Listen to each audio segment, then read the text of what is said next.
Assalamualaikum, nama saya Asyafah binti Amran. Aplikasi kali ini ialah Simple Survey.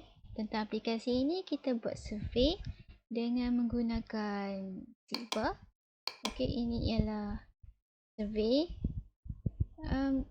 Ini ialah image view untuk ke page favorite dan ini pula untuk keluar dari sistem.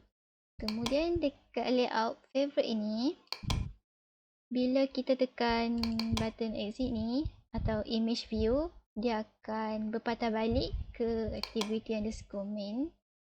Okey, ini ialah coding dekat favorite activity. Bila tekan, dia akan panggil make activity.class balik. Jadi dekat make activity, bila tekan gambar favorite ni, dia akan ke activity_favorite. Kemudian button exit bila ditekan, dia akan keluar terus dari sistem. Kemudian ini ialah status untuk Sigbar, keempat-empat Sigbar. Kemudian bila Sigbar keempat ditarik, button akan dikeluar iaitu button submit.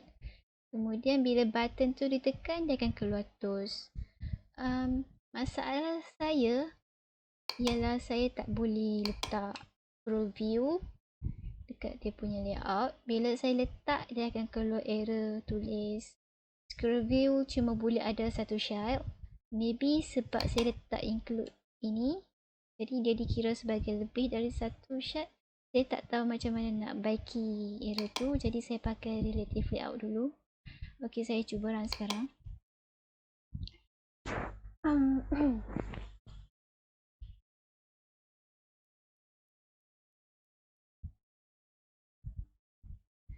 Okey, saya cuba jawab survey. Kemudian saya tekan submit, dia keluar terus dari question 1 sampai question 4. Kemudian saya tekan favorite, dia keluar page favorites. Bila saya tekan exit, dia akan return. Kemudian kalau saya tekan lagi exit, dia akan keluar alert dialog sama ada yes atau no. Kalau saya tekan no, dia akan balik ke sini. Kalau saya tekan yes, dia akan keluar dari sistem. Okey, itu sahaja daripada saya. Terima kasih.